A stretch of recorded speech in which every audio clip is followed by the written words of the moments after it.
Drippin' Sports with Matty Ice and Brad. Sports like no other. Let's get it.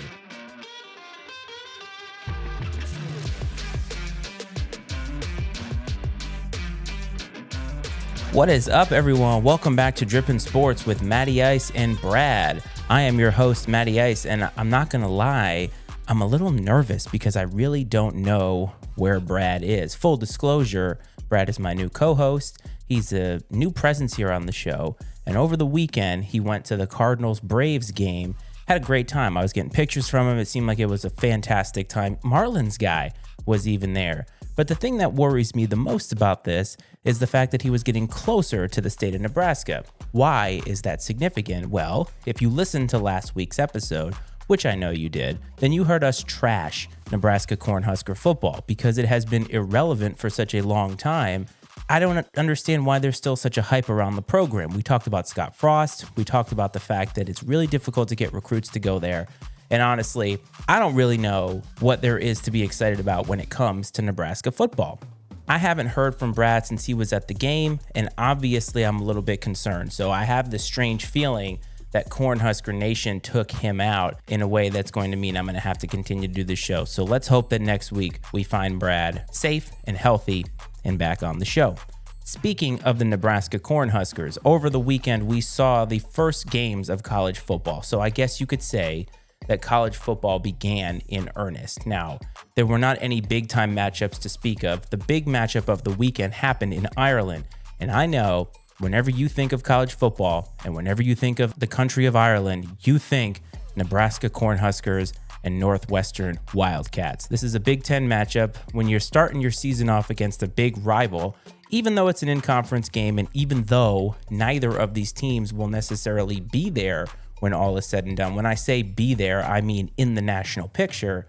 It still is a big way, and it's a way to start your season off on the right foot. Both of these programs travel over to Ireland.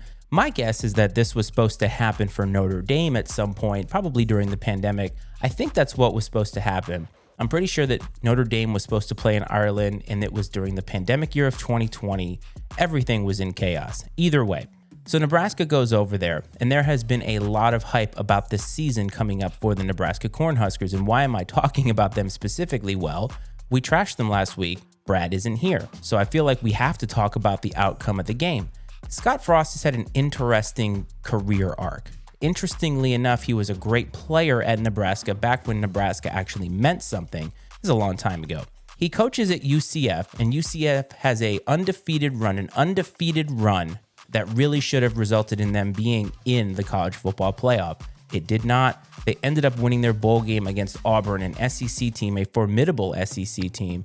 And really, they felt that they had some stake to the national championship. Say what you will about that. I don't necessarily want to say that they did, but I do think that they deserved a shot to at least get blown out by one of those teams, maybe even beat one of those teams. The next year, he has another fantastic season. I think it was a one-loss season.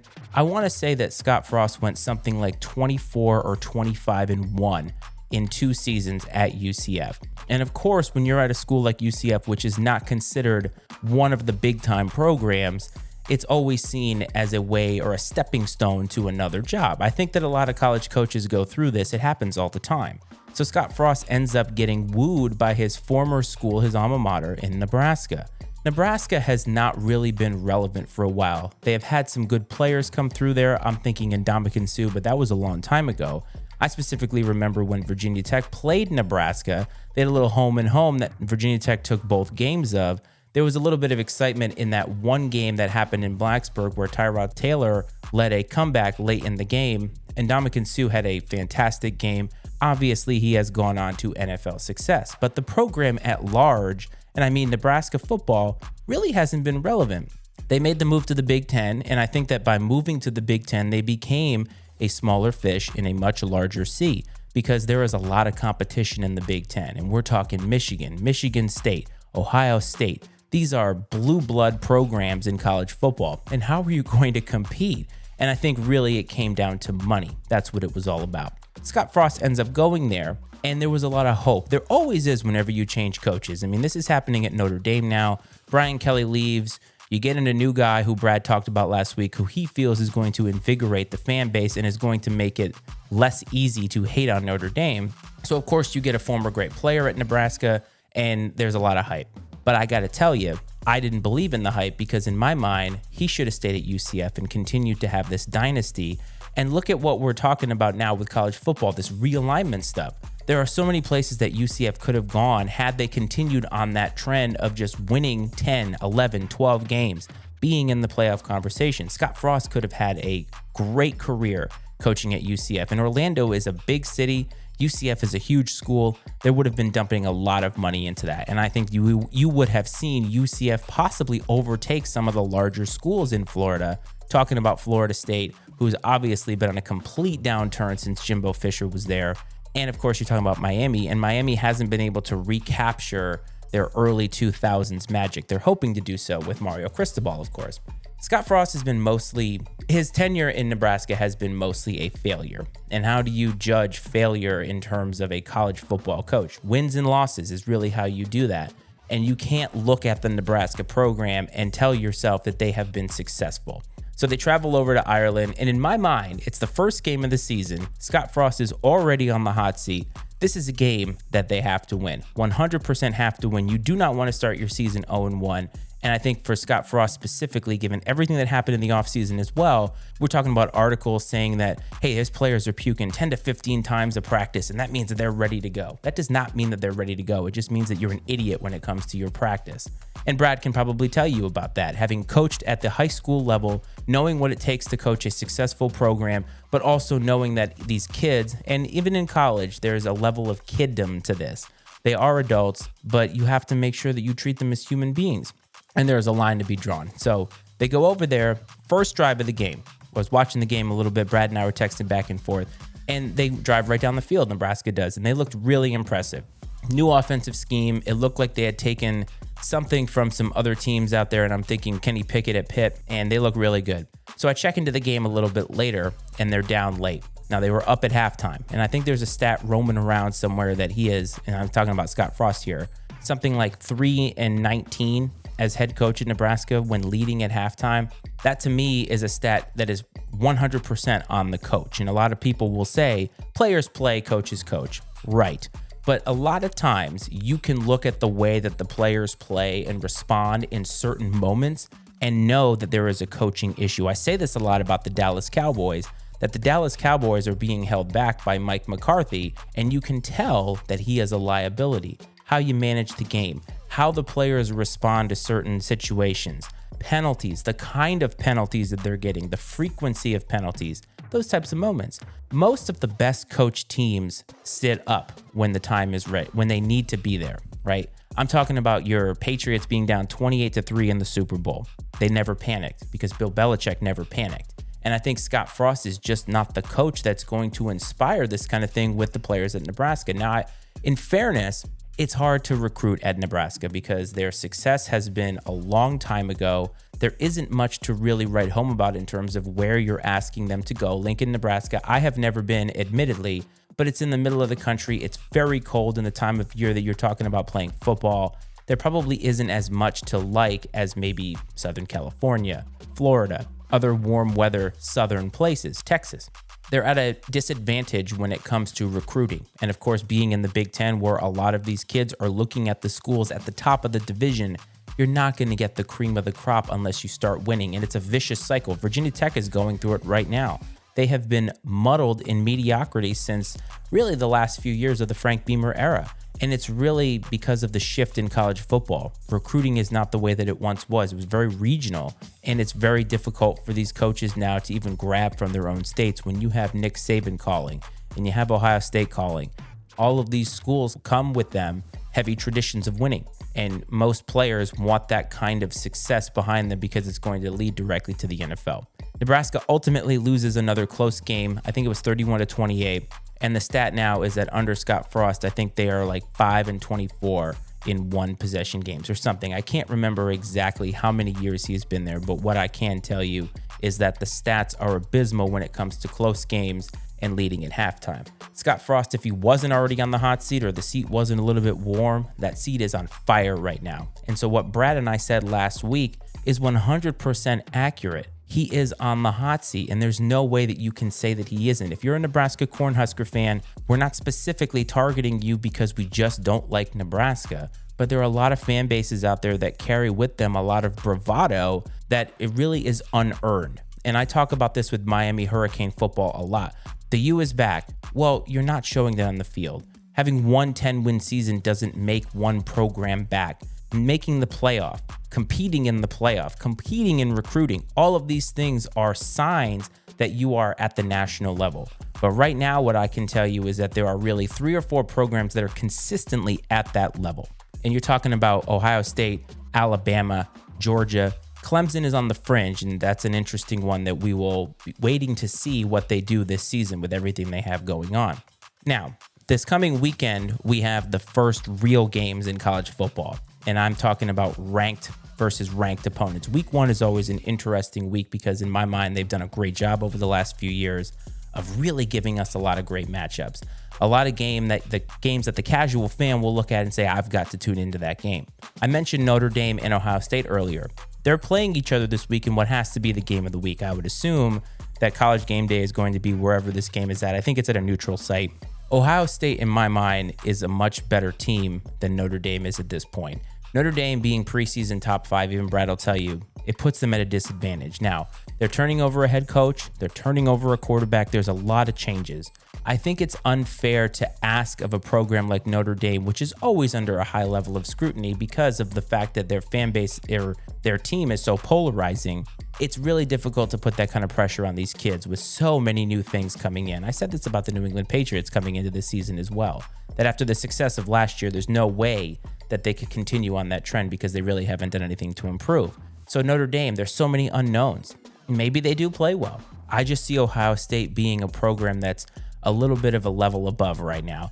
I think they've had consistency under Ryan Day. Certainly they have made the playoff. Obviously last year, losing to Michigan, that's not a great outcome. But Ohio State has been so damn consistent with their recruiting, so consistent with their winning in their program. And Notre Dame, this is a lot to ask of them. And I just feel like Ohio State is going to come in and show that they are the cream of the crop. Now, for Notre Dame, it's great to get that kind of a game out of the way. Even if they lose by 20 points, it doesn't really matter because what matters is where they are at the end of the season. And if they lose this game but rip off all the rest of the games, then they've put themselves in a position to be in the playoff, especially when your one loss is to another playoff team. I mean, look at what happened to Alabama last year, losing to Georgia in the SEC title game, still getting in. Now, they ultimately lost in the title game, but still, Notre Dame is in a position to still do good things this season. They're just starting off with a really, really tough opponent. Other games, you have Georgia, defending national champions, not really being talked about all that much, playing against Oregon. Now, Oregon is another team very much like Notre Dame that has a lot of turnover, and specifically at the head coaching position. Mario Cristobal, who had been there for years, has now moved on to Miami, and you have a whole new regime. And this is, again, another program that I feel like it's a lot of the benefit of the doubt because they have been consistently in the top 25 for the most part. I think they get a little bit of a rub from all those Chip Kelly years where they played in the national championship game, Marcus Mariota years and so forth. But they're still a consistent program, and they have a lot of money behind them because, of course, Nike headquarters being up there, they're going to compete. But this is another game where I feel like Oregon is coming in with a lot of differences from last season. And there's a lot of expectations on Georgia. And Georgia's a very solid football program. They're coming off a national title. Kirby Smart got paid in the offseason. And I just see Georgia being a little bit too much for this program. But it doesn't mean that Oregon can't still do good things within the Pac-12 because that is a pretty weak conference if you think about it. A lot of the teams have been down and they have a little bit of competition. I think you're looking at Utah, maybe USC this season, with Lincoln Riley there, of course. So I think they're putting themselves in a position to be successful. But again, this first game, man, it's tough. It's great when you see these teams play great opponents right out the gate. But man, is it tough to have to play a team like the defending national champions right out the gate. And I think it's just a huge ask. Some other games on the docket that I'm interested in, Cincinnati and Arkansas. Now, Cincinnati comes off of a playoff run where they had a great season last year.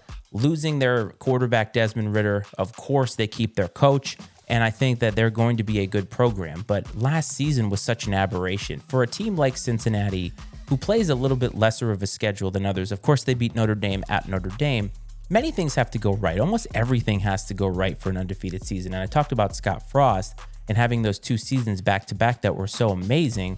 That means that a lot of things went right. And I think that a lot of good decisions were made. And so if you're talking about things going right, what is the probability that they're going to be able to catch fire twice? Now, they're coming up against an SEC opponent in Arkansas who has traditionally been outside of that top tier in the conference, but they've had a lot of really great consistent years lately. So starting at 17, do we know much about them? It's an SEC opponent, so Cincinnati's going to want to get that win under their belt if they want to make any noise at the national level, defeating an SEC team right out the gate. But I just feel that the SEC, again, is a little bit better equipped for these kind of games, and it's asking a lot. You're going from the team that they had in Cincinnati that went to the playoff last year to this particular year where they've had a lot of turnover. And it's a lot to ask. And I think that they are going to stumble, but I think they're going to give Arkansas what they can handle because they're a very well-coached team. If there's an upset alert that I have for this week, it's Utah. Now, interestingly enough, Brad told me last week that he thinks Utah is a sleeper for the playoff, and they're heading down to the swamp in Gainesville to play Florida. Florida is unranked in the preseason rankings, but as I said last week, it doesn't necessarily mean that they're a bad team. It's a tough place to play, and they haven't had the kind of consistency down there that they are used to during the Steve Spurrier years and during the Urban Meyer years. But I think traveling to a hostile environment the first week of the season, it's going to be a huge test. Obviously, they're going from Utah, the time change and all that. It's week 1, so they have a little bit more time to acclimate, but it's tough. So if there's a team in the top 10 that I feel is on upset alert this week, it's the Utah Utes, just because of where they are playing. They're favored, of course, and I think that ultimately they should win this game, but it wouldn't surprise me if this is a close game heading into the fourth quarter and they really have to eke it out. I'm very much looking forward to college football finally in earnest, and I'm glad to get games like Nebraska and Northwestern out of the way, and I can't wait. I can't wait for College Game Day. It's all going to be very exciting. I'd love to know which games that you are interested in, and if you're watching on YouTube, let us know in the comment section, and I say us, hopefully that means that Brad will be back. Switching to the NFL. Now, the NFL has made a lot of headlines in the offseason for reasons that are outside of football. The NFL really holds our attention when it comes to the national spotlight in sports. Brad said it. It is America's game. Baseball is America's pastime, past being the key word. Over this past offseason, I did a lot of talking on my other show, Drip, Trip, and Spill, about Deshaun Watson, and I've been very vocal about that situation now. And thinking about it more, obviously I'm not a huge Deshaun Watson fan, but I think what really got me going more than anything was the fact that you had an organization in the Browns so thirsty for a Super Bowl win that they were willing to basically break everything and give Deshaun Watson a record contract, knowing that all these allegations are following him. And I felt like they put their morals aside in order to win football games. Recently, in the last week, we saw the Buffalo Bills have to make a very, very tough choice. Their punter, who I believe they just drafted him in the 4th round this year. His nickname is Punt God, Matt Araiza, and I believe that's how you say his name. Allegations came out from a 17-year-old girl who claims that he and 2 other San Diego State football players gang raped her. And I've got to tell you, the details that I have read that have been out there in the space, very, very uncomfortable. Deshaun Watson's behavior was serial, and it was, of course, disgusting, but there's something about gang rape that just makes it so much more grave. And you're talking about a 17-year-old girl. Now, it's a high school girl with college kids, and you could say what you want about why she was there in the first place and all that. And yes, of course, we can ask those questions, but from what I have read, it sounds like she was given alcohol, she was drugged, and passed on from one guy to the next. She showed up at the police station, she was bleeding, they took a rape kit, and they had her made a phone call to Matt Araiza about this particular incident. And on the phone, he talked about how she needed to go get tested. And as soon as he knew that she was at the police station and they were on the other end, things changed for him. Interestingly enough, he came out with his own statement about things, and the Buffalo Bills didn't know that he was going to make this statement. What has happened since then is, of course, these allegations are out there. He has been released by the team. And the Bills are getting a lot of credit for this. And I'm not necessarily on the same boat as, yeah, they deserve a lot of credit. I'm not saying that they don't. They made the right decision. But here's the thing. It was the easy decision. It's the easy decision because of the fact that Deshaun Watson before him had such a backlash on the Browns. The Bills were never going to keep this guy. Now, I will say this. The Buffalo Bills can make this call because he is a punter. He's not the quarterback. If he's the starting quarterback, they are, quote, letting the process take its toll or letting the process go. And that's the thing, is don't mistake their move for them being blameless in this. They knew a month ago about these allegations. San Diego State apparently knew 7 months before they started investigating it. The culture of winning is real, folks, and it's an uncomfortable truth in sports that we just have to recognize. Brad and I talk about this. I'm still going to watch the NFL, but at the same time, I don't have to root for the Buffalo Bills because I feel that they've put their morals aside. I have been a staunch opponent of Bill Belichick and Robert Kraft having drafted Aaron Hernandez. And I want to know, what did they know? All the documentaries would lead you to believe that his secret life wasn't all that secret. Urban Meyer knew about it, and I'm sure Bill Belichick, who it's strange to me to think that Bill Belichick is one of the most prepared people in all of NFL history, would just not do his homework there and not find that out. That is what it is. Aaron Hernandez is dead. He's no longer with us, but it is what it is. I just want you to think a little bit differently about this Bills situation. I understand that, hey, it's allegations. Why should he lose his job? This is a private employer, and they're going to do what is best for their company. The optics of this, and this is what I want you to think about.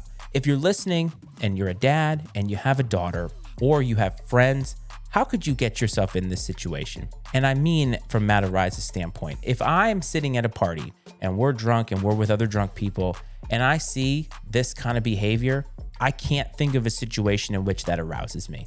I can't think of a situation in which I want to participate in this. If anything, I want to punch the shit out of the people that are doing this, and I want to get her the help that she needs. I can't imagine being in a situation like this and just being okay with this, especially if she can't defend herself, especially if she is saying no. Like, there's just so many things about this, and it's uncomfortable. The details are uncomfortable. Do I hope that none of this is true? Of course. But at the same time, gang rape to me feels so specific. We get on the cases of victims a lot because we say, well, how do you know? You're talking about a situation where, well, if you have sex with somebody and then afterward you were like, man, I really wished I hadn't done that, you can say that they raped you. Those are those he said, she said moments that are really, really tough. But to say that somebody gang raped you and to identify certain people, that's very specific. And it's just, it feels specific enough that Occam's razor, as my brother-in-law Mike pointed out on the other podcast that we have, the monthly morning quarterbacks, which you should check out wherever you find your podcast, the simplest explanation is usually the right one. And for somebody to have these kinds of details, for the police to confirm that she made a phone call, and for him to basically come out and say in his own press release, yeah, I had sex with her, but I didn't do what she's saying that we did. Talk about somebody who's unprepared for the moment. And so from a professional standpoint, the Bills had to get rid of the guy because he kind of went rogue on them. But it's the easy thing to do. They'll find another punter. And if it was Josh Allen, guarantee you he would be on the Buffalo Bills. So I just want you to keep that in mind.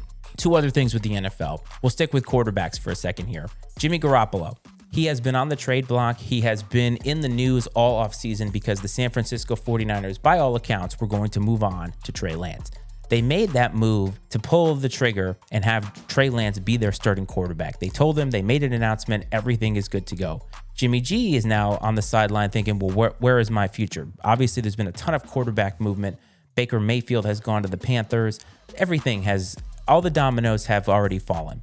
And they announced this week that they have signed Jimmy G to a one-year deal and he is going to be Trey Lance's backup. On the surface of this seems like it's pretty innocent. Hey, we want to have a good backup on the bench. And maybe that is the case.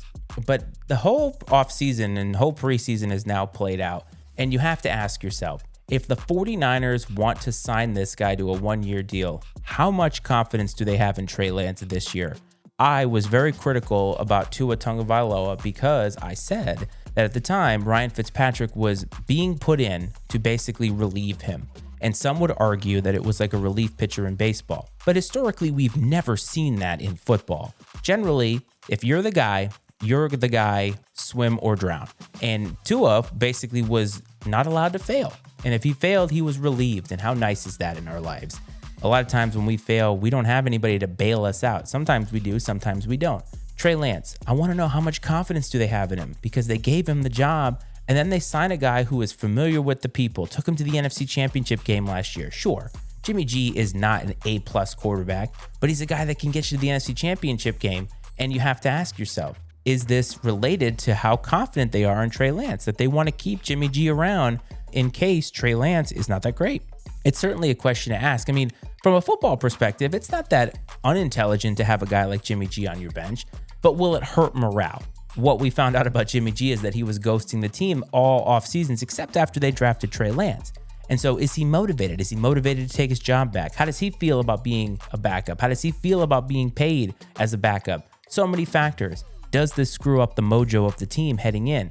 In my opinion, no matter what happens, and I feel like your backup quarterback situation is always bad. You want to have a guy, if you need him to come in for a couple games, isn't going to overtly lose you the game. Now, that's certainly Jimmy G, but Jimmy G is like the upper tier of backups at this point. Maybe Teddy Bridgewater would be another one, but I think I'd rather have Jimmy G than Teddy Bridgewater.